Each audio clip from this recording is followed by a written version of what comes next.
Selamat siang, perkenalkan saya Virgo Ronaldo Guntur Melenio Lairaya dengan NPM CA19111111014. Di kesempatan kali ini saya akan mempresentasikan tugas etika administrasi negara dengan materi yang akan saya jelaskan mengenai korupsi. Pengertian korupsi. Korupsi adalah tindakan pejabat publik, baik politisi maupun pegawai negeri, serta pihak lain yang terlibat dalam tindakan itu yang secara tidak wajar dan tidak legal menyalahgunakan kepercayaan publik yang dikuasakan kepada mereka untuk mendapatkan keuntungan sepihak. Dalam arti yang luas, korupsi atau politis adalah penyalahgunaan jabatan resmi untuk keuntungan pribadi. Semua bentuk pemerintahan rentan korupsi dalam prakteknya. Beratnya korupsi berbeda-beda.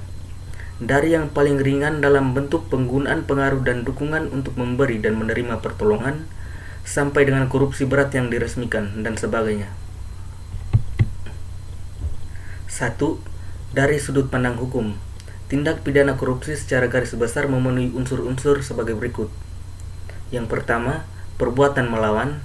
Yang kedua, penyalahgunaan kewenangan, kesempatan atau sarana. Yang ketiga, memperkaya diri sendiri, orang lain atau korporasi. Dan yang keempat, merugikan keuangan negara atau perekonomian negara. Dua jenis tindak pidana korupsi diantaranya: 1. Memberi dan menerima hadiah atau janji. 2. Penggelapan dalam jabatan. 3. Pemerasan dalam jabatan. 4. Ikut serta dalam pengadaan bagi pegawai negeri. Dan yang kelima, menerima gratifikasi bagi pegawai negeri maupun penyelenggara negara. Korupsi di Indonesia. Berdasarkan asal-usul masalah publik bisa terjadi di dalam negeri maupun di luar negeri. Salah satu contoh kasus permasalahan publik yang ada di dalam negeri adalah kasus korupsi. Indonesia merupakan salah satu negara yang cukup kaya dilihat dari keanekaragaman kekayaan sumber daya alamnya. Tetapi ironisnya, negara tercinta ini dibandingkan dengan negara lain di kawasan ASEAN bukanlah merupakan sebuah negara yang kaya, malahan termasuk negara yang miskin. Mengapa demikian? Salah satu penyebabnya adalah rendahnya kualitas sumber daya manusianya. Kualitas tersebut bukan hanya dari segi pengetahuan atau intelektualnya, tetapi juga menyangkut kualitas moral dan kepribadiannya. Sebab-sebab yang melatar belakangi munculnya korupsi. 1. Klasik. A. Ketiadaan dan kelemahan pemimpin. B. Kelemahan pengajaran dan etika. C.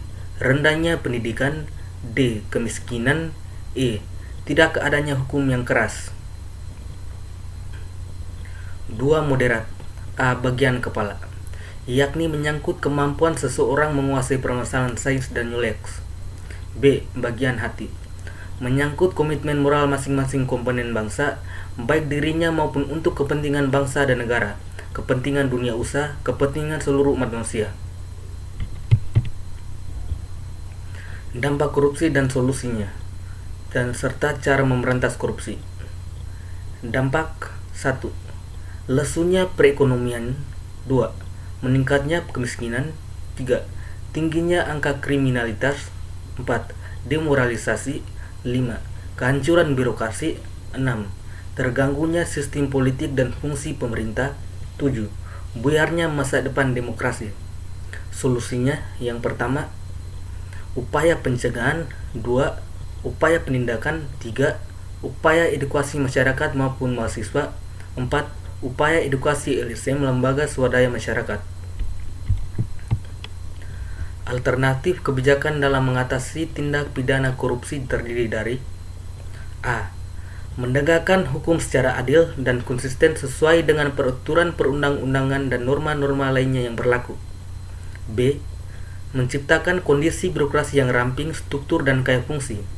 Penambahan atau rekrutmen pegawai sesuai dengan kualifikasi tingkat kebutuhan, baik dari segi kuantitas maupun kualitas. C. Optimalisasi fungsi pengawasan atau kontrol, sehingga komponen-komponen tersebut betul-betul melaksanakan pengawasan secara programatis dan sistematis. D. mendayagunakan segenap suprastruktur politik maupun infrastruktur politik, dan pada saat yang sama membenahi birokrasi sehingga lubang-lubang yang dapat dimasuki tindakan-tindakan korup dapat ditutup. Adanya penjabaran rumusan perundang-undangan yang jelas sehingga tidak menyebabkan kekaburan atau perbedaan persepsi di antara para penegak hukum dalam menangani kasus korupsi. Semua elemen termasuk aparatur negara, masyarakat, akademisi maupun wartawan harus mempunyai idealisme, keberanian untuk mengungkap penyimpangan-penyimpangan secara objektif, jujur, kritis terhadap tatanan yang ada disertai dengan keyakinan penuh terhadap prinsip-prinsip keadilan. Melakukan pembinaan mental dan moral manusia melalui khotbah-khotbah, ceramah atau penyuluhan di bidang keagamaan, etika dan hukum. Karena bagaimanapun juga, baiknya suatu sistem jika memang individu-individu di dalamnya tidak dijiwai oleh nilai-nilai kejujuran dan harkat kemanusiaan, niscaya sistem tersebut akan dapat disalahgunakan, diselewengkan, atau dikorupsi. Sekian dari presentasi saya. Jika ada kata yang salah, saya mohon maaf yang sebesar-besarnya. Terima kasih dan selamat siang.